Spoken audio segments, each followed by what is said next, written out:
So just respecting time, I might kick off. And before we start, I would like to acknowledge that we're here on the land of the Gadigal and Bidjigal peoples who traditionally occupied the Sydney coast. On behalf of the Wellbeing Australia community, I acknowledge Aboriginal and Torres Strait Island people attending today and later in our recorded session, and I pay respects to elders past, present and emerging. So welcome everyone, I'm Catherine Taylor, I'm one of the directors of Wellbeing Australia and very excited to join you today. The First Responder Summit very much came from a call out from first responders, their families in our community who were giving back so much and were wanting to help their loved ones, their peers, their colleagues, their staff in being able to better frame our lives and to manage those challenges that we are facing. This year, above everything, we've got floods, we've got the pandemic continuing, we have significant things happening overseas as well. So never has it been more important for us to stop and pause and create this awareness and reflection of what we can be doing in that space. So for those who don't know Wellbeing Australia, we are a not-for-profit. We are not connected to any agency or any government-funded organisation. So we are very independent in what we do. And the reason we do that is to make sure that we are challenging stereotypes, pushing back on stigma and helping you to create a more positive space to be in. What we do focus on is positive, proactive strategies of managing wellbeing in all its forms. And when we speak of wellbeing, it's not just our physical or mental health. We're speaking about our spiritual connection. We're talking about our social relationships. We're talking about those greater elements of purpose and meaning, and we'll talk a lot about that today. When we are doing everything we are on a national level, we do often have people dialing in from overseas and do work in collaboration with overseas organisations as well. So our first responder community joining us today and being part of this summit is very broad. And we're thrilled about that. So it is people who are working within agencies, full-time or part-time, it's families, it's volunteers, it's the people in communities that are facing challenges right now or over the past that are contributing to try and make a difference. So it's a very broad base that we see as first responders. Does not mean you have to have a badge or you have to have a formal role. It's you helping and making that change for where you are and who you are working with. The themes of our summit are all about living well. So our focus is very much about creating connection. Today's session is going to give us a fantastic opportunity to reconnect with ourselves, but possibly have some really meaningful conversations in terms of connecting with those around us. It's about finding hope and finding a hope and a meaning beyond where we are at this point in time to understand that there are better things ahead to get us past. And talking about community, and this is something that's very important to us, is having that first responder community and that broader wellbeing community to support you through those challenges. So I have mentioned the Q&A function is there. That is anonymous, so no one else will see the comments that you place in there. They will come direct to us as hosts and panelists, so you can remain anonymous if you wish. If you pop anything in the chat at a later date, just make sure that you change that from everyone to the host and panelists if you wish to remain anonymous. We're absolutely fine with that. So today, to kick us off in our conversation, which is very much about us starting to have a conversation and a thought about how we can take that time, how we can reconnect with ourselves and how we can reconnect with others to improve our well-being. And one of the biggest pieces of feedback we've had over the last couple of years is, but how? What's the practical way for me to be able to do this? So what we've been able to look at is how we can provide those strategies throughout these few weeks. And Katie has kindly offered to join us here. Katie Tunks-Leach, welcome to the session today. So Katie, you have a fantastic broad base when we talk about first responders. You've been involved as a nurse, you've been involved as a volunteer, as a chaplain, as a team leader. So being involved in those different areas, I'm sure really helps your lens that you're looking at this space with. And definitely embeds in your role as a chaplain with that pastoral or spiritual sense of self, which we don't always look at because we think of it as a faith-based, whereas you have this beautiful view of actually it's a connection. So I really do welcome you. Thank you for joining us. Thank you so much for having me. Pleasure. So maybe you can give us your perspective. First responders are facing so many challenges at the moment, so many challenges ongoing and have this continued pressure that's out there. In your world as a first responder, what have you noticed are the impacts that are facing you? Yeah, I think I'm lucky enough to, as I said, I'm a registered nurse and working in the ambulance space as well. I've got that sort of clash of worlds, which is really lovely, actually.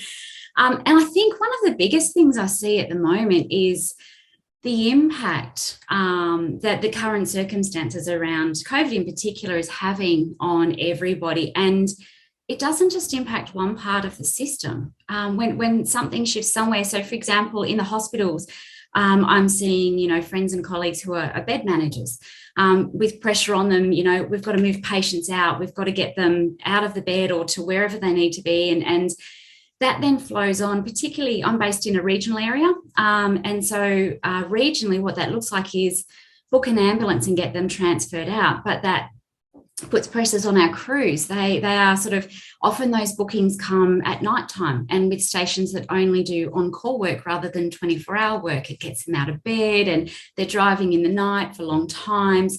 Is it urgent? Isn't it urgent? But the managers at the hospital are stressed. So all of it, you can just sort of see this whole, I guess, emerging pressure on people, and that's just work. That's not including the fact that, they are human beings. They are, a lot of people have not been able to do the things that they normally do to stay well, going and doing sports, playing basketball with their teams or going to the gym, whatever that might be. So I could go on, but there's a lot of pressures and it's coming from multiple angles. Do you think that whole pandemic space has dramatically shifted those impacts because that personal and work world has blurred? Yeah, I do. Absolutely. And I think, we have wellbeing drummed into us a lot through our workplaces and good, which is right. It is important that we are reminded, look after yourself. But suddenly now it's very, very hard when, that the strategies that you normally would use to look after yourself may not be available anymore. Or you're at home and you've got children and you have to, thankfully it seems to be out the other end now, but you have to homeschool and try and juggle work and try and, of course you should be going out to do some me time. You're like, when? None of this adds up. Has anybody added this up? So it is really hard. Absolutely. It's so true. And that was something that I've heard consistently through this summit and our last one is, yeah, I get it. I know I need to. I'm being told to. And yes, the organizations might say they have structures and they have resources, but I can't fit it. I just can't fit it. So I think it's a really valuable point. And I think that's a fantastic segue into what you're going to be able to help us with. So that feeling of fatigue and lethargy at the moment, you've kindly offered to present some ideas and some strategies for us. Would you like to share your screen or anything in terms of how you can help us work out how we can actually create that me time and what we can do in it to find those windows? I remember when I was facing a lot of challenges a few years ago, I had this wonderful piece of feedback of just look for 10 minutes. And it was like mind blowing for me because I was constantly trying to find the hour here and there and never found them, of course. And so it's that finding those windows that we can actually do something with and feel a bit better. Absolutely. So, well, hold on till the end of the PowerPoint. This might resonate. Go for it. I'll hand over to you. All right. So first of all, thank you so much, everyone, for joining. I really appreciate you taking out time today to come and listen and hopefully share if you feel comfortable too. As Catherine said, my name's Katie. I want to begin by paying my respects to the elders of the land that I'm currently on, which is in Ngunnawal lands otherwise known as Canberra. And I extend that respect to elders past, present and emerging, and also Aboriginal and Torres Strait Islanders that have joined us here today. So I won't do any more talking about me. As Catherine so nicely said, I wear a nurse hat. I volunteer as a chaplain in the New South Wales Ambulance Service. I'm also a sessional academic. I still teach clinically and non-clinically in the nursing space. So I've got a few hats. I'm actually also doing my PhD, looking at the role and value of chaplains in the ambulance service.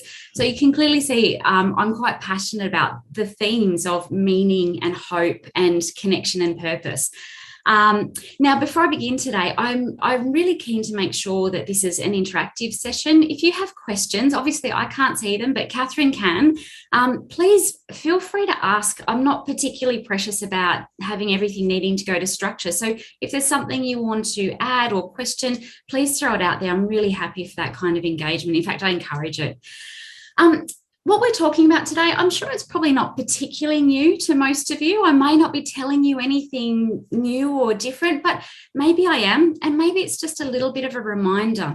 I'm not here to tell you to be more resilient. In the words of someone I was talking to about this yesterday, they said, oh gosh, you're not going to tell us to do more yoga and eat activated almonds, are you? I went, no, I am absolutely not going to do that. This is just about reminding you of the resources that you have within yourself and how you can take little steps towards, I guess, owning that space. Not rather than focusing on what you can't do, let's look at what you can do and achieving those little 1% sort of wins. Might not seem like much, but it is. So when Catherine spoke to us last week about what the feedback was, what did people want from this particular seminar and presentation, she spoke about people wanting to talk about values and purpose and well-being, which was great. The thing that really struck me, and I've got there's a little sticky note on my computer in front of me to remind me. She said people wanted lived experience as being important, wanted, especially from women and in the first responder space, and a reminder that you are not your role and you are so much more. So on that basis, I thought what I would do is start off with a really personal story. And I figured I can't ask you to be upfront and vulnerable if I don't do the same. So here's a little bit of my lived experience and the impact that the social disconnection has had on me. In June last year, I had a phone call, that phone call that nobody really wants. It was from my 96-year-old papa, who you can see in this photo. And he said, he lives in Sydney, and he said, Kate, I don't feel well. And I went, all right, I asked him about 2 questions. I went, Papa, you need an ambulance. We have to call an ambulance. Do you want me to do that for you? No, your uncle's here. I'll get him to do it. Meanwhile, I'm screaming out, all the first responders, he will have a good chuckle at me saying to my uncle, don't forget his medications, pack his medications so they know what he's on. And the paramedics got there and my uncle went to go with him to the hospital, and the paramedics were really lovely. Obviously, I'm biased, so in New South Wales Ambulance paramedics. But they said, look, I'm really sorry. No one can go with him, which is really confronting when we've been caring for Papa for a number of years at home. He's mentally, completely, cognitively with it, but physically he needed some support. So we packed him into the truck with his medications and pretty much nothing else. And off he went to the hospital. There he sat for a week, locked down from all of us, no clean pajamas. He's 97. He does not like mobile phones, so we couldn't talk to him on the phone. We were really disconnected from him, which frankly was incredibly distressing for all of us, not to even mention him. He got to the point at the end of the week where he said, look, enough of this. I want to go home. I want my last days at home. No more interventions. I just want to go home. And because he was mentally with it, he could. So he got home. We thought, yay, he's coming home. Oh dear, no, hang on a second. Sydney had a 5K radius, hard lockdown. So we couldn't go and see him. We were locked out again. We were disconnected from carers' duties again, which was quite stressful. I said to my uncle, look, when you think is the right time, you ring me and say, it's time to come up. I don't want to wait till he's unconscious or anything like that. I want to have one more cup of tea with him and I want to sit down and enjoy the sun on our faces and chat. That's how our relationship has been all our lives. We've been quite chatty with each other, very, very close. And eventually I got the call, it's time to come up. No problem. So I arranged with New South Wales Health and ACT Health, compassionate, permission to come up and visit. And it was wonderful. You can see on our faces, we had a lovely day. We drank tea. We pulled out Nana's expensive China teacups. Nan's long gone, but we cracked open Nan's fine china. We talked. I told him about Gladys Bingo and said, okay, Papa, we have to guess what colour Gladys will be wearing today and how many numbers she's going to say. So we did all of those things. He spoke about my research, and we had all of those lovely conversations that you have. And eventually in the early afternoon, he said, Kate, I'm just really tired now. I've got to go to bed. So I tucked him in. I put my nurse hat on and did all of the things that I'd always wished I thought I would do in his final days. And I kissed him goodbye and I drove off. And I can't tell you, it was a pretty drive back to Canberra. It was ugly crying all the way. It would have been snot central from anyone looking in.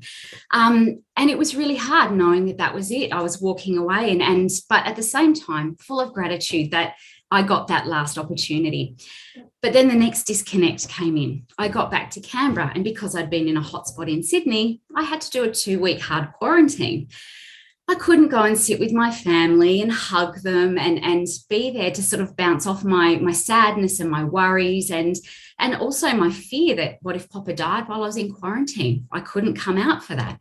So more disconnect happened. You can see the picture here. It's just snowballing. Eventually he did die, and I couldn't go to his funeral because there was a cap of 10 people.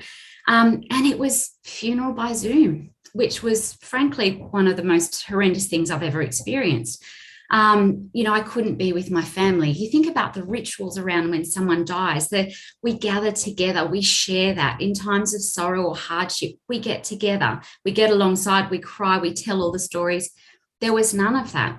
And that was really hard. I'd honestly not felt more disconnected as far as I could remember.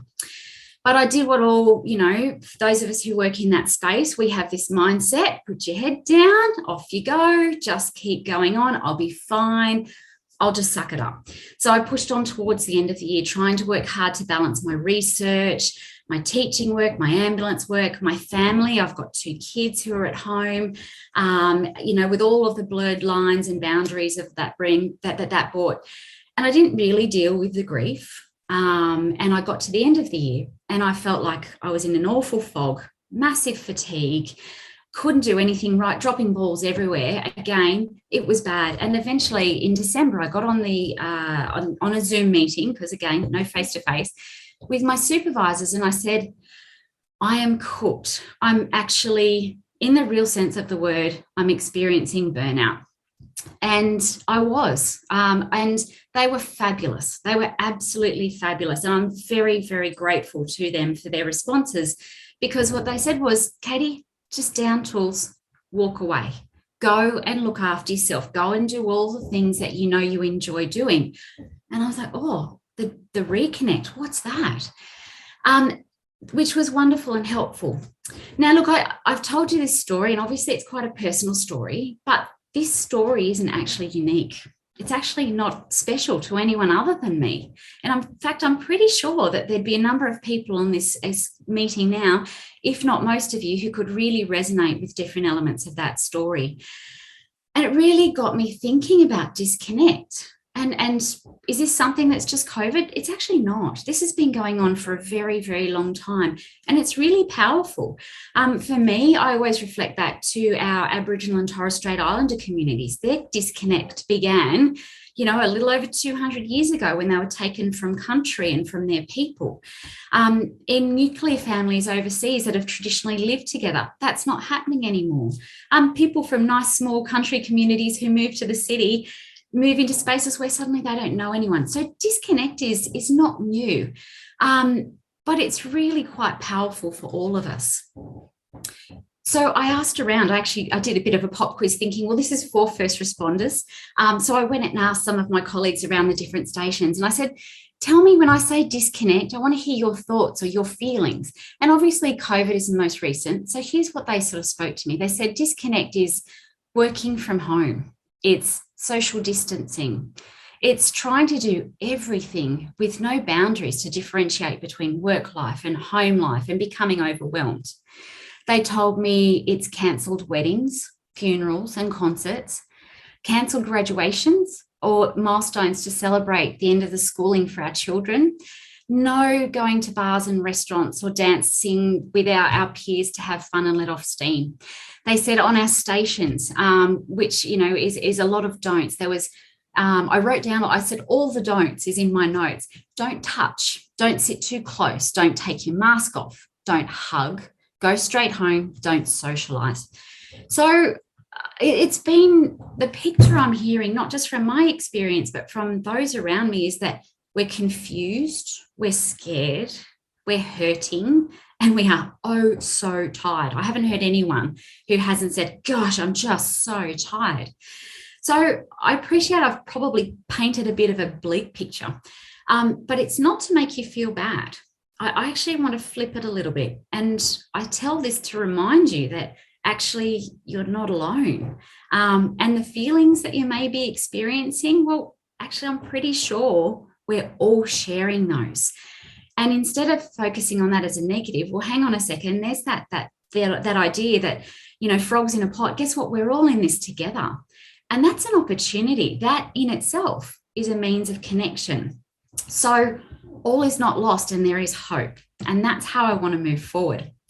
Now, when I do my research and even my practice, I take it very much, I'm very passionate actually about person-centered care. In fact, I'm pretty sure that anybody who talks to me, about what I'm doing, and that, if they hear me say person-centered care one more time, I'm sure their eyes will roll in their head. But I really am passionate about it, and I really believe it, not just because of my work as a nurse, but also my work in the ambulance service as well. And I think it's important that we address all of these contexts together. This diagram, it sort of is presented so it's clear and easy to understand, but it's actually not siloed. Our health and wellbeing is not siloed. It's actually, this would be more like a Venn diagram. There are bits that cross over. We can't keep them completely separate. So when I'm talking about social connection today, even though we've got social needs up there, we can't talk about it without also considering the impact on our physical health, our psychological health, our emotional health, and our spiritual health. And as Catherine said, before, spirituality, I thought I should clarify, that's often people go, oh, I'm not religious, so that's not for me. I get that all the time as a chaplain too. I'm not religious, not for me.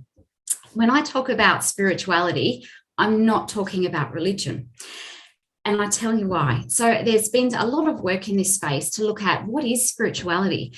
And there is a consensus definition, and it's actually put together by people who belong to faith communities, but also people who identify as not having any faith at all. So it might be atheist, agnostic, humanist. They all agreed on this particular definition of spirituality, which is it's the aspect of humanity that refers to the way individuals seek and express meaning and purpose, and the way they experience that connectedness to the moment, to self, to others, to nature, and the significant or the sacred. So that's actually a definition put together that will embrace people. If they belong to faith communities, they have a religion, they are welcome under that umbrella. Also, if they don't, if you identify as humanist, as pagan, as whatever suits you, you are equally welcome under there. So I think that's important to sort of put that out there and explain. Now, why do we even need to look at this in the context of social connection? Well, here's what the evidence does tell you about social connection and the impact on all of those elements. So, for example, people with high levels of social connection, when it comes to their mental health, they have lower rates of depression and anxiety. They have a greater ability to cope with adversity. They have greater levels of optimism, hope, and self-esteem, better emotional regulation. When it comes to their physical health, greater social connection promotes a stronger immune system, the ability to recover from disease. People generally live longer, which I still find mind-blowing. And they have lower rates, lower blood pressures and lower levels of stress hormone. When it comes to their spiritual health, that connection with like-minded individuals, it promotes that sense of meaning and purpose. It enables high levels of empathy and compassion and altruism. And again, obviously emotional health, that high social connection, well, it brings about all the feels, all the good feels, the joy and happiness and greater self-esteem. I think what really, when I was looking through the research on this to sort of pull out, okay, what does the current evidence say? I pulled out a sentence that really struck me. And it was around the idea that a number of researchers actually found that social connection is a much greater influence on mental health than any other factor. For example, social isolation actually may be more of a threat to health than factors such as smoking and obesity. Again, I find that was really powerful. So I think that I kind of wanted to sort of set that up, that the what is the social connection that we're talking about. So what? Well, it really is important for your overall health and well-being. So now what? What are we going to do as a result of this? We're going to look at reconnecting. Reconnecting not just to other people. When I sort of spoke about reconnection, people were like, oh yeah, I've got to get back out there, get back catching up with people and friends, which is absolutely right and true and all of that. But not many people talk about reconnecting to yourself. And when I say that to people, they're like, hey, what hoodoo are you going to pull on us? No, it's actually about finding within yourself things that fulfill you and bring on those feels, the joy and the happiness and something that's about you. So can I just mention, because a few people have asked, you guys can access the recording, so please don't feel you have to write everything down that Katie's sharing, because there's lots of words of wisdom there. We will make sure that you get access to the recording and that definition of connection and other resources as they come up. So please be present and enjoy that. Absolutely. Apologies, I can't see the Q&A. So thank you, Catherine, so much for telling me that. So the first activity I want to do, and I don't know about you, when I do Zoom conferences and meetings like this, and you know, we're being really truthful here.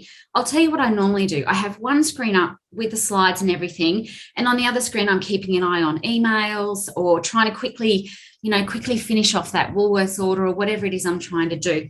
So I get that life is really, really busy. So I've deliberately tried to structure this so that you can have some time. I'm actually going to create a space right now so that you can actually do some of the activities. But if you can't, it's okay. Please take it away. I just want to keep this as simple as possible. It's a first step. It's just the first step that I'm encouraging you to take. So when it comes to reconnecting with yourself, what even does that mean? It's really quite, I'll go back. A lovely dear friend of mine, a fellow chaplain, asked me recently, she said, Katie, I want you to think back to when you were a kid. What did you love doing? And I'm like, really? Why would I go down? What? How come? She said, because that's often the first thing you go to is your enjoyment. It's a thing that you get meaning out of, the satisfaction, the purpose. And I was like, oh, that's really quite confronting. I was always very creative. I've needed to use my hands. I think the neurodiverse brain in me needs to, use my hands a lot, and it helps my thinking. And so we chatted a bit more, and she said, now I want you to go back and find that kid again. And I went, oh, wow, okay. So I went away from that conversation and did this very same activity. So here's what I'm going to ask you to do, if you're comfortable. I want you to take a few minutes. I've got on the screen there 5 minutes. I might just keep it a little bit shorter just for time purposes, but take a few minutes and I want you to ponder on that question. Write down some notes, open a screen, a Word document, and jot some things down, if that, whatever works for you, and go back and see if you can write down some of those things that you really enjoyed when you were younger and more carefree, or things you might enjoy now when you actually have that unlimited time. I'd encourage you to keep them to things that you can actually do, that are achievable. By all means, pop the goals down there. Like for me, I'm a crazy hiking person, and my goal is still, I cannot wait to get back with my backpack somewhere very remote where I have no mobile phone reception and hike for a few days. That's not going to help me today or tomorrow. So put those goals down, but see if you can also put down goals that are achievable within your scope now. So your time limits, your financial limits, your family commitment limits. Keep all of those in mind. Some of you will find that'll come to you really naturally and you'll just go bang, bang, bang, bang. And that's great. That is really good. Some of you are going to be like, I have no idea, Katie, what you're even thinking about. So Google it. This is not a scholarly, activity. Go and Google, and I probably should have done this before I encourage you to do it, but go and Google, how do I reconnect with myself, or reconnecting with self, or something like that. I'm pretty sure something will come up, which will actually give you some prompts. So take a few minutes. It's currently 12:31. Catherine, if we bring people back at sort of 12:33, 12:34, is that right? Yeah, I'd agree, just from a timing. So if people just take a couple of minutes, and people are welcome to share in the Q&A. What's your happy space? What is it that you feel would give you joy? Some of the things that people have mentioned to me lately, and I actually took up with my daughters going back to roller skating, which flashed me back to my childhood, which was hysterical. And I've got family that have gone back into painting when they haven't painted for ages. It's really a nice thing to share, because quite often when we see those different things, people come back and go, oh my gosh, I didn't know that. Someone just shared that they're into resin craft. Sounds fantastic. That sounds very interesting. And others I know are into music, like starting instruments that they've never played before. So please do share, because it's fascinating just to see what's out there. I think it's far more accessible, but maybe just take 1 or 2 minutes to jot down those ideas, or the aspects of that question that resonates with you, so you can continue this thinking after. There's no magic wand. This is all today about starting those thought processes.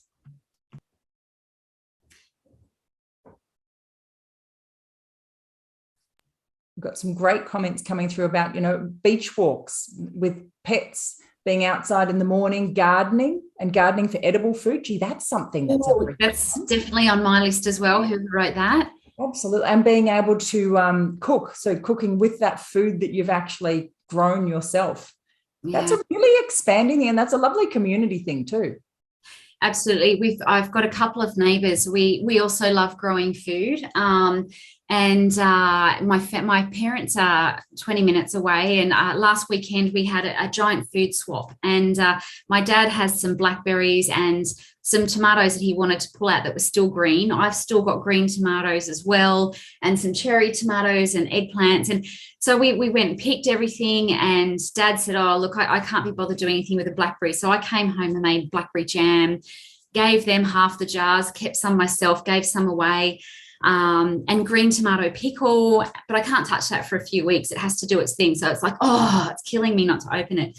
But yeah, the food swapping thing is a really lovely way of connecting with, my neighbour over the fence grows apples. He's got like 15 varieties. It's fabulous. And the pets. So there's more dogs coming up, long walks on the beach with the dogs. Dogs is a fabulous thing. I've got my little rescue dog as well, and she's a great reconnection. And it is one of those where, they're always so happy to see us, but you can fit it into windows. So I noticed during busy periods, the walks will be shorter, but we'll still be conscious to try and make sure they happen. So thanks for sharing, everyone. I'll let Thank you, Katie. All right. Well, I was going to say the sharing ideas was the next thing, but it sounds like that's happening as we speak, which is absolutely wonderful. And hopefully later on, I'll be able to go back and see what some of those are when I can have a look at the conversation. But I think for me, I jotted down a lot of those things that were similar. I wrote down the cooking, the gardening, had all of those. I'm a crazy knitter and a reader. I just love reading. As I mentioned, I'm a hiker. The more remote, the better. Kayaking, riding my bike. So those were the things. And I was chatting to Catherine just before we came online. I think one of the things for me that when I was really thinking about this, and obviously it was a fair, sort of, I think it was the end of last year, wasn't it, Catherine, a little bit that we started talking. And what it really prompted me to do was to create this sort of a little bit of space behind me, which is I found an old chair. I went to Spotlight, got about $25 worth of, furnishings, and I recovered an old chair, had my lamp and a little side table. And on that bookshelf behind me that you can see, there's certainly not academic books. That's not an academic bookcase. There's a row or two there of my research and study books. There's a row of my nursing textbooks. Probably some of them are way older than they really should be. But there's a row there of books around things like gardening, or, as I said, knitting or drawing, the creative shelf. And then there's the fiction shelf, just for a good read. And I set that up so that when I sit there in my chair and I actually am doing that, okay, hang on, I'm feeling wound up, I'm snapping at my kids, I'm short fused, I'm tired. When I need to have some time out, this is a space that I created for myself. The bookshelf I had it's a very old bookshelf that I'd had shoved in the garage. So I spent time sanding it back, a small tin of paint from Bunnings. So really, I did do a little bit of a makeover, but I've created a space where I can come with not much cash, a lot of recycled furniture, to actually have that opportunity to stop and think and go, what's about me? So that was really important. And I also wanted to say about you is not just about your work either. So when you're doing these activities, make sure you do things that don't just focus on you as a worker. You as a human being is actually, that's the bigger picture. Your work is just one element of your life. The other thing I was going to say too, there's the idea of adult play is coming up a bit more, and there's a great research group it's at Canberra Uni, I believe. I heard them interviewed on ABC, and they're actually researching the impact of play for adults, and their findings are really powerful. So, for example, they're finding that it's important for creativity, to improve your brain function, for relaxation and problem solving, and in some instances, it gives you that endorphins, that hit. So don't be afraid to be a grown-up and have a little bit of playtime. All right, so for the second bit, I'm sort of watching the clock, so I will skip a little bit faster through this bit. So the next bit I want you to think about as an activity is, what about reconnecting to others? And that I want you to think about not just socially, but also at work. I also want you to think about it in the context of, what are you comfortable with right now? So, for example, we're moving out of masks and lockdown and all of those sorts of things. For some people, it's like, oh yeah, I'm going out and I'm going to have some fun. Other people are scared, like point blank, they're worried. Should I take my mask off? Shouldn't I? What if I'm in a shop and I'm keeping my distance and someone comes too close? Is it rude if I put my mask on? What about the side eyes I get from people if I do or don't wear a mask? For this next section, I want you to do the same thing. I want you to take not 5 minutes. I want you just to make a list, a couple of minutes, about activities that you would feel comfortable doing to reconnect with your colleagues at work, but also maybe with your social life outside of work. So while you start doing that, I might sort of speak at the same time and say that some of the things that I came up with at work, and I had this on a station recently, and I thought it was just the best idea. So most of us know that on ambulance stations, we've had to make sure we keep our distance. We've had masks on, all of those things that are exactly what we should. We've got to protect not just ourselves, we've got to protect our peers as well. But one of the stations I go and visit, we've got in the area where the trucks are, in the plant room, we've got a darts board. And so it's in a big open space. The doors are open, so the air circulates through. We can socially distance. And in between calls, we can go out there with a cuppa or whatever and play darts with our peers. It's downtime. It's fun. There's a table tennis table as well. We can play table tennis. Again, someone's way over there. I'm way on the other side. We're distance. It's masks on. And it just takes the pressure down in the workplace. Sometimes it's been in other stations, it's a case of, hey, let's just drag the chairs into the plant room, put them appropriately distance apart, take our lunch out there and just sit and talk and connect with each other in between those calls. There's some of the things that I came up with from a work perspective.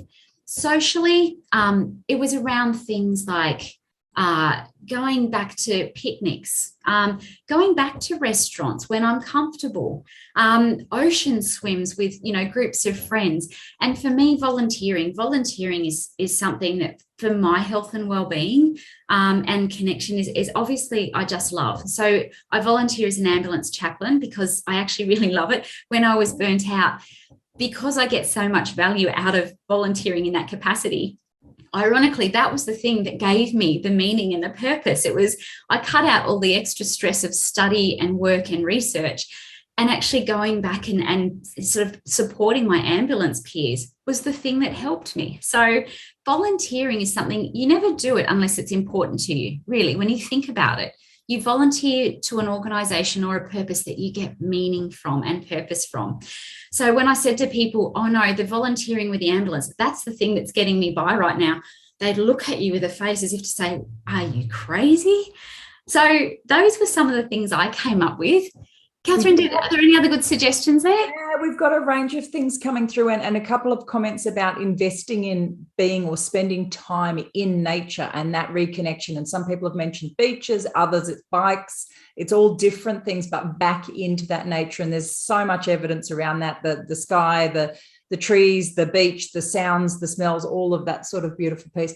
We had a really honest and candid comment as well, which I really value, which is, from that social piece, actually really love working from home. I don't want to go back into the office. And Katie, as you mentioned, I think it's really important to know what's comfortable for you in that socializing. And now with the transition in most places from masks, I actually have been quite relieved to see there's a range. So we can all really acknowledge what's important to us, because that social piece, me being at home working, does not mean I don't want social time. It means it's where my safe and comfortable space is at the moment, which is fine. So yeah, some good comments come through from there. Absolutely. And I think actually, first of all, whoever wrote that comment, thank you. You're absolutely right.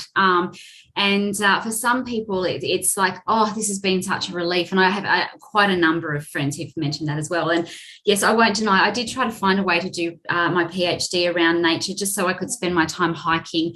I find it's absolutely rejuvenating as well. And in actual fact, my husband will often say to me, Katie, you're getting really feral again. You need to go for a hike. Off you go for a few days, disappear. I love that honesty in our relationships, don't we? Oh, yeah. A couple of comments that have come through is that actually I've noticed that working from home is giving me that time for self-care. It's taking that commute away. I'll just mention very quickly, Katie, we do have a session next Tuesday on career transitioning and reflecting on careers. So if you're one of those people feeling bound, maybe join that session on Tuesday afternoon as well. It might help you do that reflection piece. And then a lot of comments, because we've got a number of people from emergencies, SES and those sorts of spaces. So having that value of those different relaxing, fun things to be able to do. So getting the balance while we're still in that, that space of work mode. Absolutely. Oh, thank you everyone so much for sharing. I'm always a bit nervous about asking people to share. I don't want you to feel uncomfortable, but I've got to say, just from what I'm hearing, it's even giving me some more prompts to add to my list. So thank you. All right. I want to finish up by giving you a challenge. I want to challenge you. I can clearly hear that there's there are things there that have got you thinking and that you value. And I wanted to finish up by challenging you to see, can you find 15 minutes a day? Maybe it's not even every day. Maybe it's every other day. But to engage in an activity that helps you connect either to yourself or to other people. I always get a bit irksome when people say, oh, I plan out my week and I've totally got it covered. I'm unfortunately, I'm not one of those people. And I find shift work means that I really struggle with that whole plan your week thing. But what I have found works for me is each night before I go to bed, I actually plan the next day. So, for example, when I'm looking at tomorrow, I'm looking going, is there somewhere I can squeeze 15 minutes in to myself? And for me, this I sort of will leave with you. Here's what I came up with for me that I found will be helpful, but I'd encourage you to obviously make it work for you. So, for example, I mentioned that I love reading. So sometimes it's a case of telling my family, I'm actually going to bed 15 minutes early tonight. I'm closing the door. Please don't anyone disturb me. Unless the house is burning down, I really don't want to know about it. So I'm taking that 15 minutes to myself with a good book. If I'm mentally, sometimes I'm absolutely overwhelmed and too tired to read. So I've literally got good old fashioned go into the newsagent and buy a Sudoku book. So I've got that in there with a pen. So if I can't focus on reading, it's something that's not my phone. That's an activity that's just my quiet time for me. The other thing I like to do, if I'm a big morning person. So for me, if I'm going to, go to be at station at 6:45 for the start of shift, sometimes what I'll do is I'll get up just a little bit earlier, make myself a coffee and drive my car and sit somewhere that's got a really nice view. So being in Canberra, there's a lake. There's also a mountain nearby to me, Mount Ainslie, where I can drive up to the top, and just look out over Canberra and drink my coffee, and the birds are singing. It's quiet and peaceful. It's just lovely. So I challenge you to do this. I would strongly encourage you to plan for it. If you don't plan, generally, I don't do. It's like when you have people tell you to eat better. When I plan what I'm going to eat and I spend a bit of time prepping and putting it in the fridge, I eat well. If I don't plan and prep, you can absolutely guarantee I'll be smashing out pizzas like nobody's business. So plan your quiet time for yourself and see how that goes. Can you find 15 minutes each day just to do something related to you and connection? So there's the challenge. I guess in summary, I just want to finish by saying that connection is a really essential part of your health and well-being. Absolutely a big picture. If you drop it off, it's going to have massive impact. And connecting to yourself, it's not just about work. It's actually what it does. The point of it is to help you find a meaningful and purposeful life, and that's fulfilling for you in line with your own personal values. And please plan is the end bit. Now, I appreciate a lot of people may have found things today quite hard.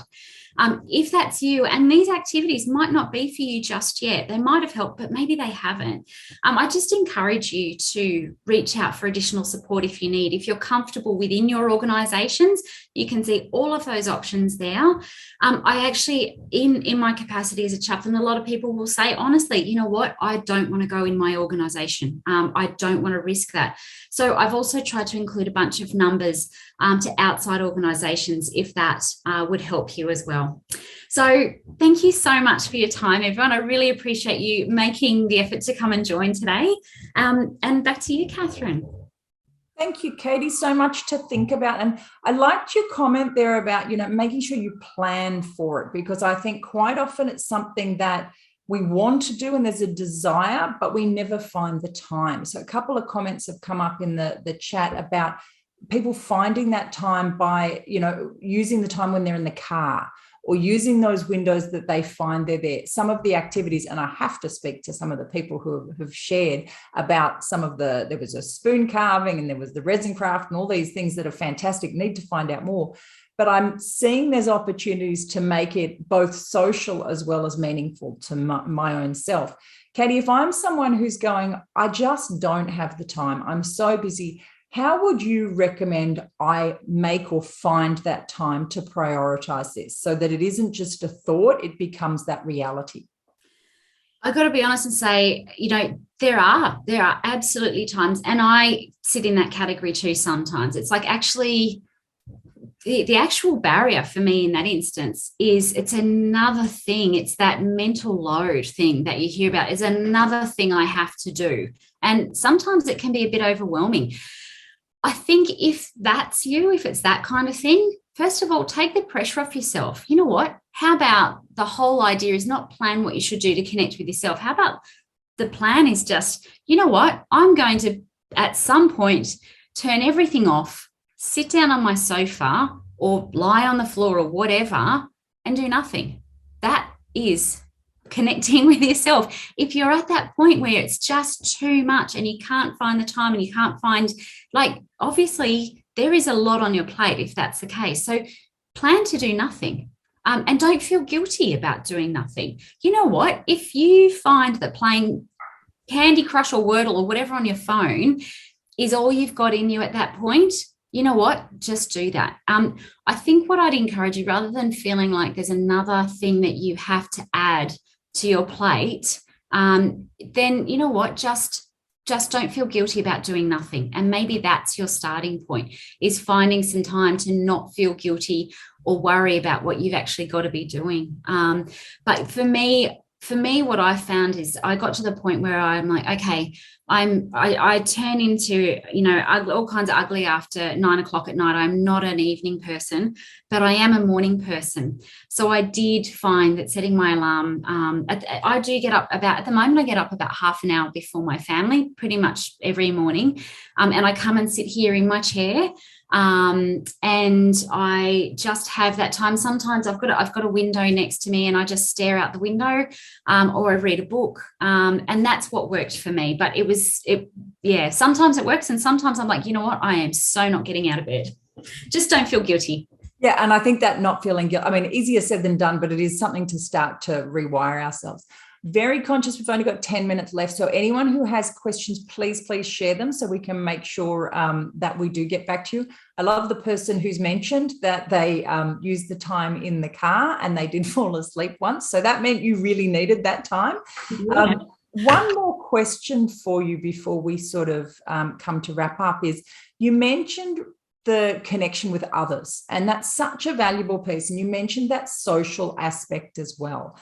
What happens if that network or that social piece I have is actually possibly hindering me rather than helping? So how do I assess those relationships I have as to which are the right ones for me? Yeah, really good question. And I think at this point, I'd like to answer it from two perspectives. One is, I don't think we're very good at trusting our gut sometimes. I know I'm not. Maybe other people are. I think the first thing I'd encourage people to do is listen to that inner voice. Listen to your gut. What is your gut telling you? And I've had this conversation even just in the last couple of days with some friends and some peers, where they've sort of said, "Oh, this person said this," and I'm like, "What's your gut on that?"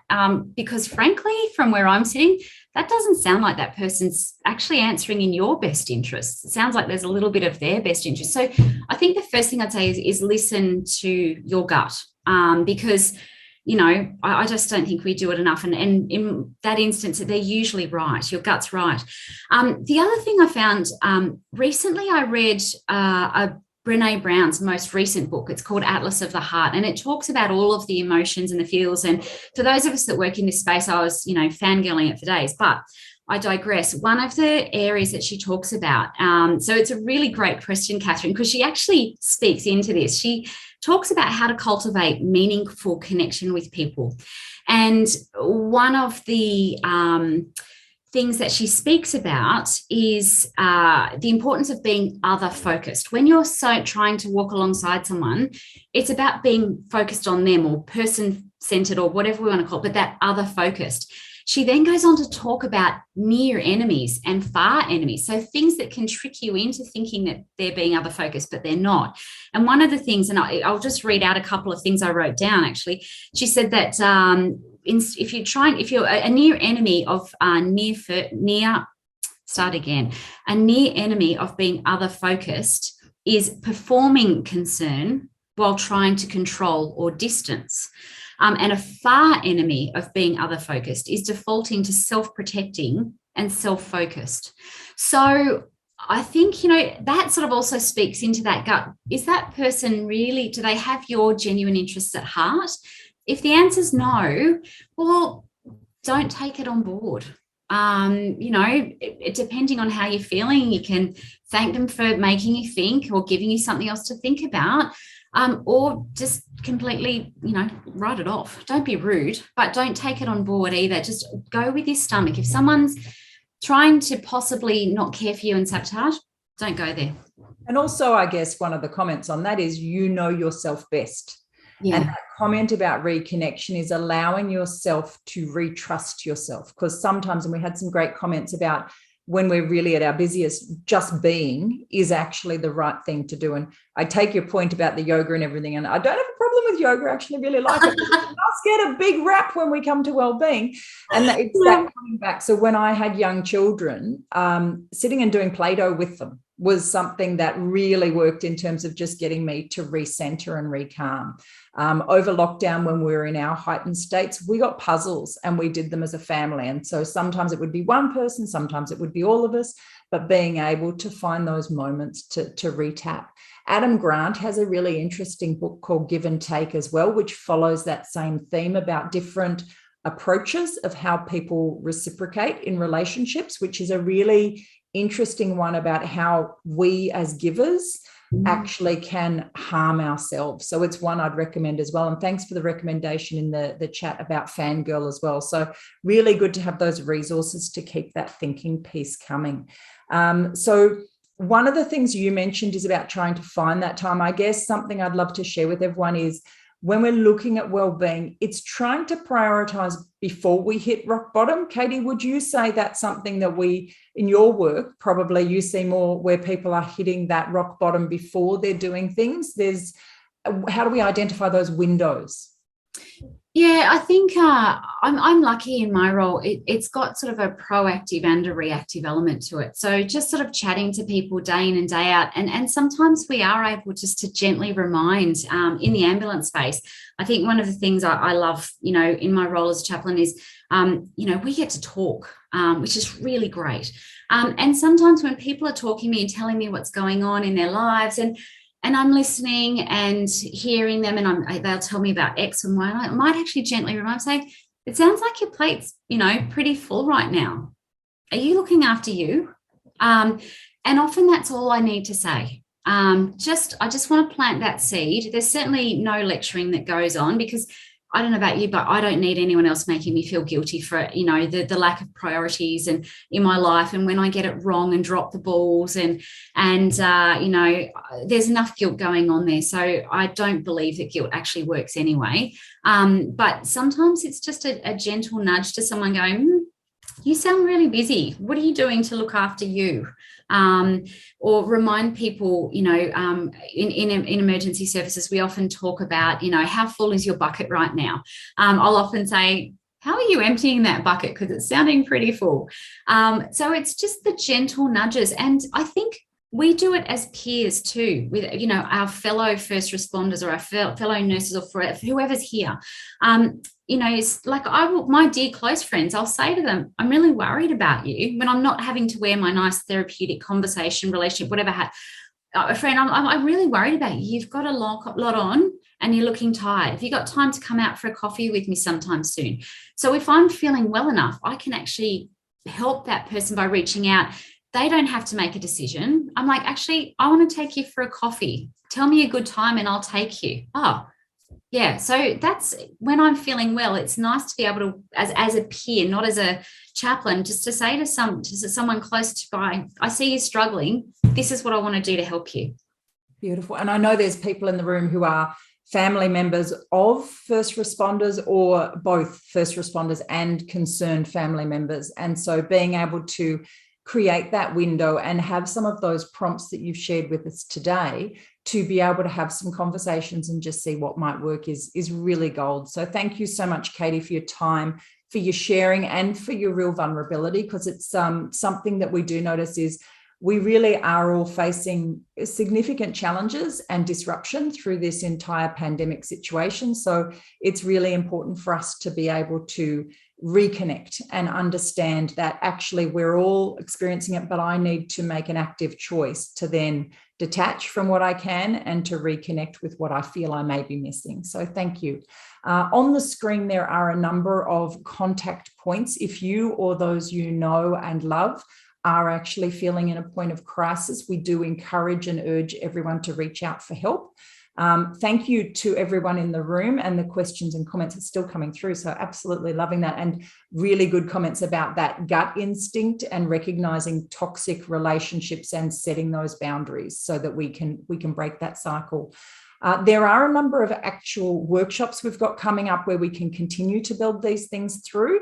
So for you guys that I mentioned, and I did share through the links for the 2 sessions that are coming up next week, there's 2 more days, Monday and Tuesday, and 2 sessions on each day. So on Monday, we will have the delightful Shane Fitzsimmons and Carlene York with Paul Lloyd, who will be speaking about that management responsibility around wellbeing. How are we as organisations reflecting on where we're at and planning forward? So that will be a brilliant conversation if you wish to join that. And that will be first thing in the morning, which will be followed by our lunchtime session, which is giving us some actual assessments and tools we can use personally, or we can use within our department to assess and understand our level of motivation and or resilience. And that's with Mari Ball. So looking forward to those 2, particularly on Monday. These workshops will be coming up in May and June. They are slightly longer, so they're 2-hour workshops that allow us to work through a very robust workshop about connecting with those ethics and values as to who we are, dealing with that stigma and fear of reprisal, or working out how we can progress from moving on from PTSD. So we hope those upcoming workshops will help to continue to create that conversation, that dialogue for you guys. In the chat, we have shared with everybody our link to our survey. That is really critical. If you could just take that 1 minute to give us feedback. Everything we do is informed from you. So please do give us back any feedback about what you have enjoyed, what you would like to know more. And thank you for all the fantastic comments that are popping through. I will take time to look at them when we are offline. In terms of next, if you could take the time for the survey, reflect on what's coming up next and share those ideas with us, that would be fantastic. But as for today, I'd like to say thank you, and I thank you especially to Katie again, and we hope that's given you all some glimpse of hope and next steps. Thanks all.